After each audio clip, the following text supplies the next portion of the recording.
3 నిమిషాల వీడియో అయింది friends. Bye friends. Discussion అయింది. అన్నకు దొరికితే నేను ఇంత కూల్గా వచ్చి కూర్చొని మాట్లాడు. ఈ వ్యవసాయంతో మనకేం అక్కర్ రాదు. ఆ 3 ఎకరాలు ఎవరి కదా కౌలు పిచ్చి నువ్వు ఏదైనా జాబ్ చూసుకో.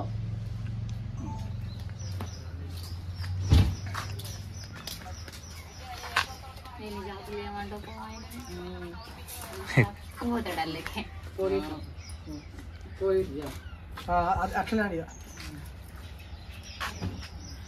ఇట్లా నువ్వు పోలీసుకి కొడతానన్నట్టు పెడతా డైరెక్ట్ గవర్నమెంట్ జాబ్ ప్రిపేర్ అని చెప్తా. సరే బాయ్. తొక్కుతలే కాలు ఎత్తలేడు పాపం. ఇగో దీని మీద నల్లాలే ప్రైవేట్ జాబ్